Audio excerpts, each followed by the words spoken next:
Sudah, Pak. Baik, ini hanya untuk mengingatkan kembali ke teman-teman terkait dengan rencana pembelajaran kita selama semester ini. Dan kalau kemarin mungkin teman-teman sudah sampai pada tahapan sebelum UTS, bentar. Nah, kita ulangi terlebih dahulu. Kalau untuk capaian pembelajarannya seperti yang bisa teman-teman lihat di sini, nanti bisa teman-teman baca. Kemudian untuk capaian mata kuliahnya ada 3, mengkaji konsep dan tata cara manajemen perjalanan wisata, pariwisata, kemudian mampu memahami secara detail, mengaplikasikan konsep, prinsip, dan teknik P3K dan K3 dalam perjalanan pariwisata, serta mampu mengaplikasikan konsep, prinsip, metode, dan teknik operasional. Nah, eh, CPMK 1 terkait dengan konsep bisnis perjalanan wisata, ada ready-made tour, juga tailor-made tour, dan penanganan dokumen perjalanan yang mungkin sudah dikerjakan oleh Bu Elisa bersama teman-teman. Kemudian ada P3K dan K3, juga ada pelatihan P3K dan materi K3. Sedangkan CPMK 3 itu adalah setelah UTS, artinya ini yang akan difokuskan bersama dengan saya, yaitu perancangan paket wisata, baik itu yang ready-made tour maupun tailor-made tour, dilanjutkan dengan uji coba paket wisata. Jadi paket wisata ini nanti sampai pada tahapan uji coba. Nah, uji coba sendiri itu nanti teman-teman bisa menguji cobakan dalam satu kelompok, baik dengan maupun tanpa wisatawan. Juga pembelajaran nanti ada di Elok, di YouTube, luringnya 80% dan daringnya ada 3 pertemuan. Terus pengalaman belajar mahasiswa nanti harusnya ketika teman-teman kemarin sudah melaksanakan pembelajaran sebelum UTS dan besok setelah UTS ini, mahasiswa memahami dan menerapkan konsep dasar pariwisata dalam pengembangan produk perjalanan wisata. Yang kedua, mahasiswa dapat mengembangkan diversifikasi produk wisata berbasis masyarakat, mengorganisasikan perjalanan wisata, dan penerapan perkembangan teknologi.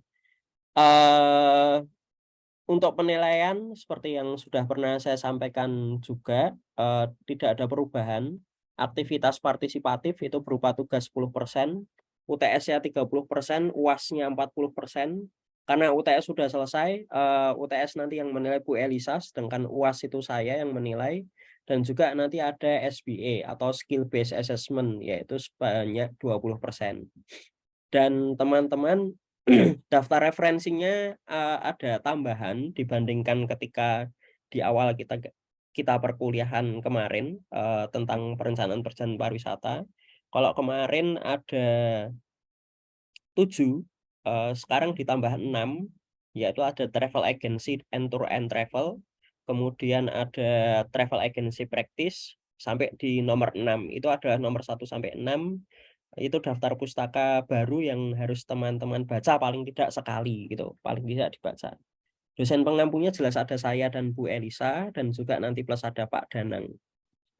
Dan tambahan aja untuk konversi nilai masih sama.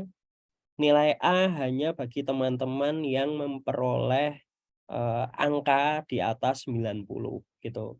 Dan secara sederhana sebenarnya kalau teman-teman mengerjakan ini semua secara baik, minimal ya teman-teman dapat nilai minimal, tapi nggak mungkin teman-teman dapat nilai jelek gitu, seperti itu. Apalagi kalau teman-teman melaksanakan perkuliahan ini dengan serius dan menyelesaikan tugas-tugasnya dengan baik gitu statusnya. eh, Peringatan keras adalah jangan sampai tidak mengumpulkan UTS, jangan sampai tidak mengumpulkan UAS, dan jangan sampai tidak mengumpulkan tugas. Mengumpulkan tugas mungkin cuma 10%, tapi kalau teman-teman nggak mengumpulkan UTS 30%, artinya kalau dinilai ya nilai kalian akan sangat rendah kalau kalian eh, juga mengejar nilai ya. Eh, gitu. UAS apalagi nggak ngerjakan UTS, nggak ngerjakan UAS ya hanya dapat 30%, itu pun kalau tugas dan SBA-nya kalian kerjakan dengan baik. Nah, kira-kira itu pengingat bagi teman-teman terkait dengan RPKPS. Kemudian kita akan masuk ke dalam materi yang kita akan diskusikan pada siang hari ini, teman-teman. Izinkan saya membagikan. Nah, kita akan fokus pada menyusun paket perjalanan wisata. Sudah kelihatan semua ya? Sudah? Sudah, Pak. Oke, cool. Amanda. Terima kasih, Kumala Amanda. Konfirmasinya. Baik. Nah, oke teman-teman. Nah, kalau di sini materi yang berhubungan dengan pengetahuan, keterampilan, dan sikap dalam penyusunan paket perjalanan wisata itu kita ketika mau menyusun harus punya 5 ini. Yang pertama, kita harus mengidentifikasi produk dan jasa. Kemudian komponen paket dan jasa perjalanan wisatanya, jenis-jenis paket dan jasa wisata, proses penyusunan dan mengemas paket dan jasa wisata, dan yang terakhir menyusun tour itinerary atau jadwal perjalanan wisata. Nah, nanti kalau ada yang mau bertanya silahkan langsung bertanya saja karena saya tidak bisa melihat kalian. Jadi nanti langsung ngomong aja. Nggak usah angkat tangan atau angkat jempol, langsung ngomong aja. Kalau misalnya ada yang mau tanya. Oke. Nah, oke, Jo. Nah, alur penyusunan paket wisata ini standar ya. Kalau kalian lihat di berbagai macam literatur, meskipun mungkin ada kurangnya juga, tapi secara umum ada perencanaan, kemudian proses input, simulasi dan evaluasi, kemudian output, pengawasan, evaluasi, dan umpan balik. Di mana ini nantinya akan kembali lagi. Jadi evaluasi dan umpan balik itu pasti akan kembali lagi ke tahap perencanaan. Kalau kita bicara mengenai penyusunan paket wisata, itu penyusunan yang nggak pernah selesai. Artinya akan selalu dilakukan, akan selalu berulang. Misalnya kita sudah nyusun paket wisata yang ready made tour gitu. Yang ready made tour artinya itu sudah siap jual, teman-teman tinggal menawarkan saja ke orang yang kira-kira potensial untuk membeli itu atau para calon pembeli. Beda dengan tailor made tour. Kalau tailor made tour itu kan kalau teman-teman kemarin sudah dengan Bu Elisa mungkin itu sudah dapat pemahamannya bahwa tailor made tour adalah rancangan paket wisata yang dibuat atas permintaan dari si wisatawan. Tapi kalau ready made tour berarti teman-teman yang bikin paket wisatanya berdasarkan perencanaan dan sebagainya ini tadi. Kenapa ini adalah siklus yang tidak pernah berhenti? Karena paket itu kalau digunakan berulang kali, maka akan tetap ada pembedanya. Misalnya dari sisi akomodasi. Akomodasi menginap di hotel bintang 3 dan hotel bintang 4 itu dari segi harga sudah beda. Dari segi lokasi sudah beda. Sehingga itu nanti akan menentukan moda transportasi yang digunakan. Akan menentukan jarak tempuh yang harus dilalui juga. Sehingga semuanya ini harus sesuai, semuanya harus kemudian disesuaikan dengan apa yang sudah kita masukkan ke dalam tahapan input. Jadi setelah direncanakan akan ada input, semua itu diinput, mau komponen-komponen paket wisatanya diinput semua, kemudian disimulasikan. Setelah disimulasi, diuji cobakan, ada evaluasi, memunculkan output, setelah output ini ada pengawasan. Nah, dari pengawasan itu kemudian memunculkan evaluasi dan umpan balik yang tadi kembali lagi ke tahap perencanaan. Nah, kalau kita bicara mengenai komponen paket wisata itu sebenarnya ada apa saja sih? Paling tidak itu ada 7 besar plus lain-lain. Jadi ada 8. Yang pertama ada transportasi. Transportasi jelas itu berkaitan dengan moda-moda transportasi yang akan digunakan. Kalau kita melakukan penjemputan wisatawan itu di titik kumpul, sebagai salah satu contoh, misalnya titik kumpulnya ada di bandara, maka kita harus menyediakan transportasi ke bandara. Kalau kita di terminal, sama juga. Tapi yang menjadi harus kemudian disiapkan oleh teman-teman juga adalah apakah transportasi dari dan ke rumah wisatawan itu kita juga yang menanggung. Sebagai contoh, misalnya ada orang Jakarta mau berwisata di Jogja. Orang Jakarta ketika berwisata di Jogja ini, dia ketika berwisata apakah juga apakah juga termasuk perjalanannya dari Jakarta ke Jogja, atau kita hanya menjemputnya di titik kumpul. Ataukah kita harus menyiapkan transportasi dari Jakarta ke Jogja? Apakah kita harus menjemputnya ke Jakarta terlebih dahulu sebelum dibawa ke Jogja? Nah, itu yang perlu dipertimbangkan. Jadi transportasi itu bukan hanya transportasi di destinasi, bukan hanya transportasi misalnya kita sediakan paket wisata di Jogja, ya bukan hanya sekedar itu, tapi juga kita harus tahu, kita harus paham terlebih dahulu si wisatawan ini berangkatnya gimana ke sini. Apakah kita yang menanggung atau bukan.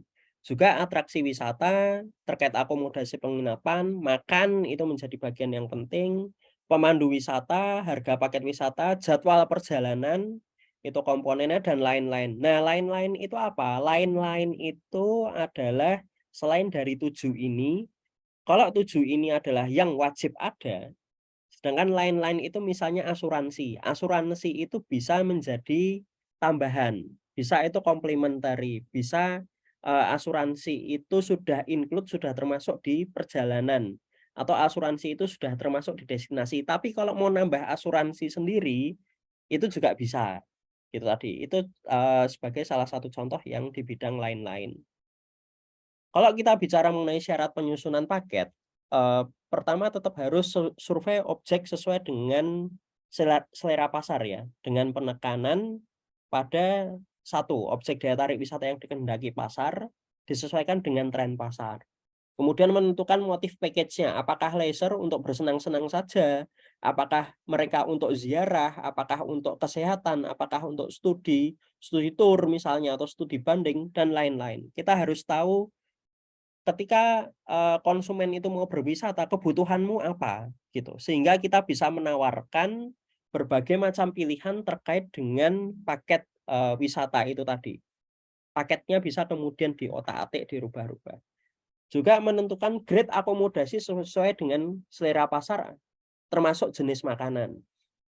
Jadi grade akomodasinya misalnya anak-anak SMA biayanya terbatas, ya nggak apa-apa mereka tinggal di asrama misalnya. Atau mereka tinggal di penginapan hotel non bintang. Atau hotel bintang 1 atau bintang 2 yang satu kamar diisi 3-4 orang. Ya itu nggak masalah gitu. Selama ada kesepakatan antara penyedia jasa wisata, kita sebagai BPW, sebagai Biro Perjalanan Wisata, dengan wisatawan. Itu tadi, dengan calon konsumen. Atau misalnya grup kantoran yang punya biaya cukup besar, mereka tidak masalah dengan pembiayaan sama sekali, kita tawarkan ya hotel bintang 4 atau bahkan mungkin hotel bintang 5 dan satu kamar diisi maksimal 2 orang. Kemudian jenis makanannya juga harus disesuaikan. Kenapa harus disesuaikan? Karena begini teman-teman, kita harus melihat juga siapa wisatawan yang kita bawa itu tadi. Apakah usianya sudah lanjut? Kalau usianya lanjut, maka perhatikan makanan-makanan yang mengandung daging. Perhatikan juga makanan yang mengandung banyak lemak. Nah, itu kan tentunya tidak diperkenankan. Atau paling tidak kalau mau disediakan, maka kita harus menanyakan dulu ke calon konsumennya atau konsumennya. Kira-kira mau makan apa nih gitu. Terkait daging tadi, apakah dagingnya empuk atau dagingnya alot. Nah, kita harus bisa menyesuaikan itu. Terkait sama anak-anak SMA, misalnya tadi kembali ke anak-anak SMA atau kuliah gitu, yang butuh asupan gizi banyak, yang mungkin lebih mementingkan kuantitas dibandingkan kualitas, ya kita sediakan yang kuantitasnya besar gitu. Tapi juga harus masuk di budget yang yang kita susun. Nah, kemudian ada survei objek penunjang sebagai penunjang inovasi package, akses menuju objek wisata yang masuk dalam package, menentukan segmen pasar, dan menyusun dan membuat tour itinerary dengan pengemasan yang menarik. Jadi tour itinerary atau jadwal perjalanan wisata yang menarik itu adalah yang tidak bolak-balik. Jadi kalau sudah ke satu tempat, ya jangan ke tempat itu lagi, kecuali ada hal-hal tertentu yang mengharuskan kita ke sana, misalnya barang ketinggalan atau apa. Tapi itu akan menyebabkan turnya membosankan. Dan juga hindari lewat jalan yang sama, hindari. Ini bukan tidak boleh, tetapi lebih baik kalau dihindari lewat jalan yang sama, apalagi bolak-balik, kecuali aksesnya memang hanya itu ya, hanya satu jalur itu. Kenapa ini menghindari bolak-balik? Karena itu nanti akan memunculkan kesan terlalu lama dan juga kita tidak punya alternatif jalan lain. Jadi itu akan membosankan. Tuh.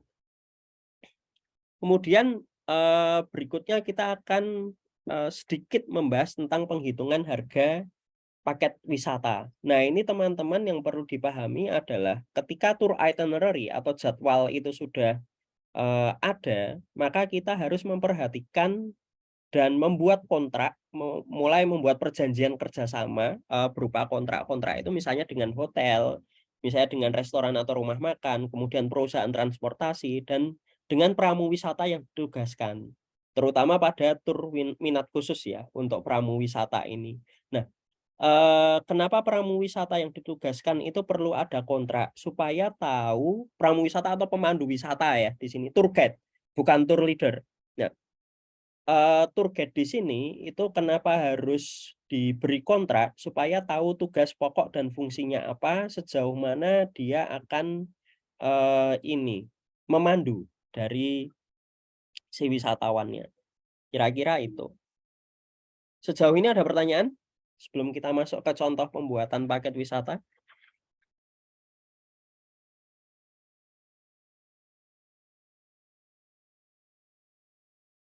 Oke, kalau belum ada teman-teman, ini contoh nih. Belum ada, Pak. Ah, gimana? Oh, oke. Langsung ngomong aja ya. Jangan di chat.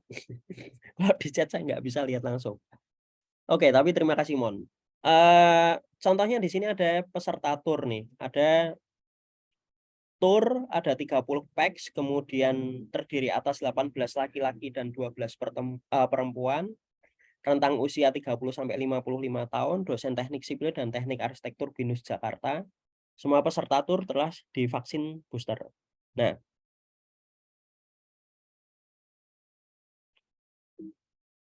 kemudian di sini keterangan waktunya 4 hari 3 malam, 3 hari 2 malam di Jogja, 2 hari 1 malam di Solo. Pelaksanaannya Selasa 17 Januari 2023 sampai Jumat 20 Januari 2023. Selasa itu landing di YIA, Jumat itu take off di Adi Sumarmo Solo.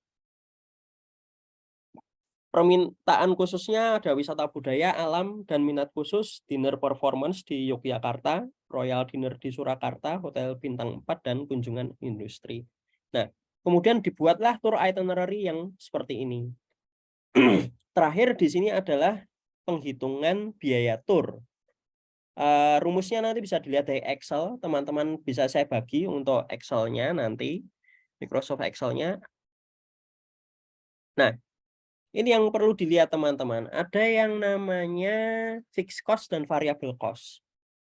Bahwa fixed cost itu adalah harga yang sudah pasti, harga yang sudah tetap nggak bisa dirubah-rubah, dan tidak tergantung, ini poinnya, tidak tergantung pada jumlah orang.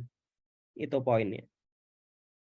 Nah, contohnya adalah sewa bis. Sewa bis di sini 4 hari, 1 harinya 1,8 juta gitu aja. Anggap aja segitu nilainya. 1,8 juta selama 4 hari. Maka masuknya ke dalam fixed cost. 7,2. Mau yang naik bis itu cuma 2 orang, mau yang naik bis itu 30 orang, harganya bis sama.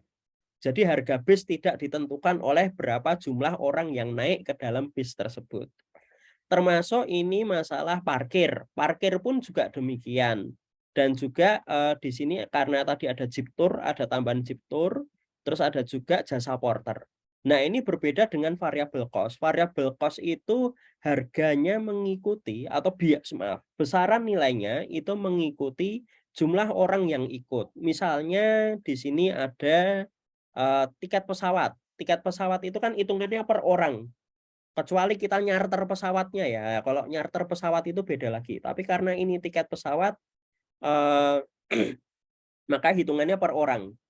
Mau yang berangkat 1 orang ya tetap hitungannya per kepala. Mau yang berangkat itu ada 10 orang, hitungannya tetap 1 tiket kali 10. Berarti ada 10 kali pembelian tiket. Itu tadi. Ini berbeda dengan yang transportasi. Itu tadi. penginapan di sini bisa dihitung sebagai fixed cost, bisa juga dihitung sebagai variable cost. Kalau semakin banyak orangnya, memang akan lebih mudah untuk menghitung menggunakan variable cost. Nah, berikutnya terkait dengan penghitungan ini, teman-teman bisa lihat di situ ada jumlah biayanya. Jumlah biaya antara fixed cost dan variable cost ini pisahkan. Kemudian di bagian bawah sini ada biaya per peserta, kemudian ada surcharge sebesar 795.000. Ini adalah pembagian 15% dari ini. Kemudian ada harga bersih, yaitu biaya per peserta ditambah dengan surcharge-nya. Itu berapa? Gitu. Nah, biaya peserta itu dapatnya dari mana sih, teman-teman? Kok bisa segini? Biaya peserta itu dapatnya dari variable cost ditambah dari fixed cost dibagi jumlah peserta. Atau bisa dibalik, fixed cost dibagi jumlah peserta ditambah dengan variable cost-nya. Jadi kalau di sini untuk 30 orang, maka fixed cost-nya 13.520.000 dibagi 30 ditambah 4.852.000. Nah, oke, kemudian ada surcharge, kemudian ada harga bersih, harga dengan satu FOC, jadi ada satu free of charge. FOC ini ngitungnya gimana? Kalau tadi ada 30 orang, satu orang free of charge, berarti hanya 29 orang yang bayar gratis satu. Tapi sebenarnya 29 orang ini menanggung biaya untuk 30 orang. Jadi sebenarnya sama saja, teman-teman. Besaran biayanya itu adalah biaya untuk 30 orang, di sini pembaginya. Kemudian satu FOC ini nanti akan ada rumusnya sendiri. Habis ini saya perlihatkan untuk rumusnya. Ini teman-teman yang contohnya yang ada di Excel. Jadi ketika teman-teman sekali lagi kalau bikin di Excel itu enaknya adalah nanti teman-teman tinggal memasukkan saja beberapa file, beberapa kebutuhan, kemudian biaya satuan. Biaya satuan ini saya sengaja masukkan untuk pengingat saja, pengingat tiket pesawat Jakarta Jogja di tanggal sekian tadi itu sekian nilainya, kemudian Solo Jakarta itu nilainya sekian, itu juga sewa base dan sebagainya itu dituliskan di sini hanya sebagai pengingat. Nggak ditulis juga nggak masalah gitu. Tapi kalaupun mau ditulis nggak masalah juga. Yang penting adalah di sini ada fixed cost dan variable cost-nya. Nah, kalau kita lihat ini udah ada rumusnya dan urut-urutannya juga relatif sama antara satu BPW dengan BPW yang lain. Jadi teman-teman bisa tinggal mengikuti untuk ini. Nah, biaya per peserta. Tadi misalnya di sini ada yang saya sebutkan sebagai fixed cost dibagi jumlah peserta dan juga ditambah sama variable cost-nya. Surcharge 15%, jelas 15% dari biaya per peserta. Kemudian ada harga bersih. Setelah harga bersih ada FOC. Nah, ini FOC sudah saya kasih rumusnya. Nanti teman-teman tinggal masukkan. FOC itu rumusnya adalah 30 dikalikan sama harga bersih. Jadi kalau kita ada, tadi kan ada 30 orang. Kemudian ada satu orang yang gratis nih. Berarti ada 29 orang yang harus bayar. Maka rumusnya adalah 30 orang dikalikan sama ini harga bersih, kemudian dibagi, ini bisa dilihat di rumusnya yang ada di sini, dibagi kurung buka 30 orang kurangi satu orang kurung tutup. Jadi ada dua kurung buka dan kurung tutup yang ada di sini dalam kurungnya. Tuh. Nah, itu bisa teman-teman lihat. Kemudian ada harga jual dengan agen commission yang saya sebutkan tadi. Itu justru dengan adanya tambahan agen commission ini kalian tidak rugi gitu. Jadi kalian tetap bisa jual per orangnya berapa sih? Misalnya per orangnya nih 6,3 juta gitu. Atau kalau itu tanpa FOC maka per orangnya ada 6.098.000 gitu. Dengan FOC malah jatuhnya memang secara logika itu lebih mahal sih. Kira-kira seperti itu. Oke, ada pertanyaan sejauh ini? Sejauh ini belum, Pak. Oke.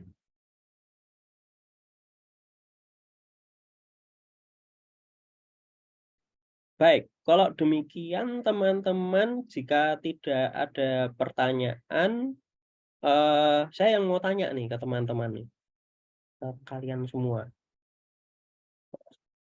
Sudah siap ditanya belum nih? Oke, di sini siapa yang pernah bikin rancangan paket wisata? Kecuali kecuali Jojo sama Atifa ya. Yang lain siapa yang pernah bikin? Semua udah pernah bikin, Pak. Oke, udah pernah bikin, terus ada nggak bedanya antara yang saya bikin ini dengan yang teman-teman buat?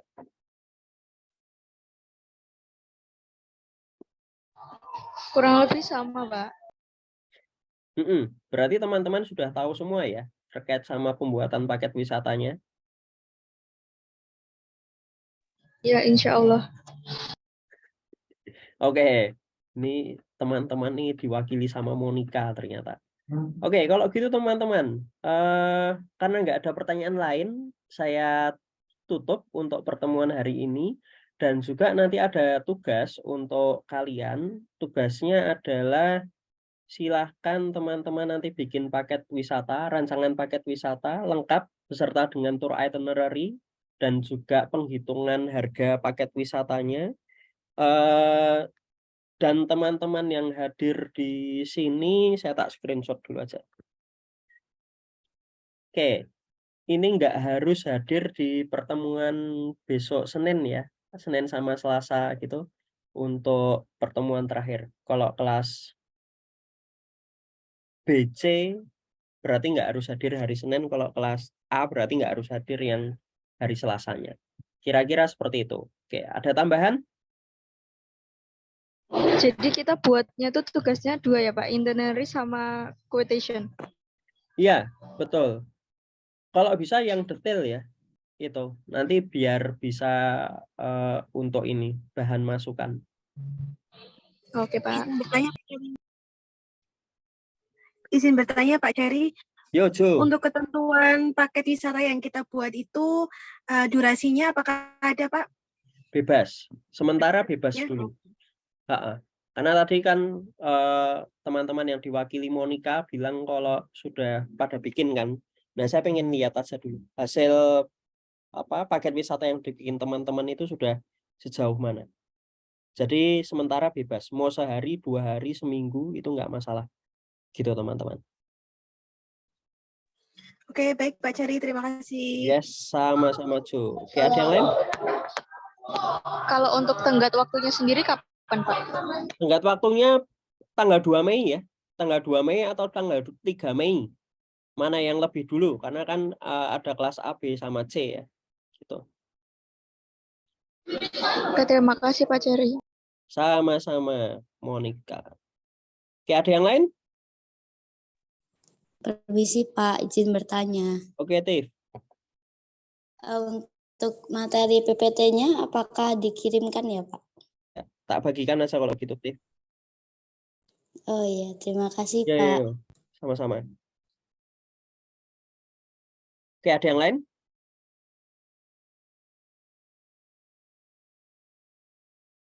Cukup Pak Ceri.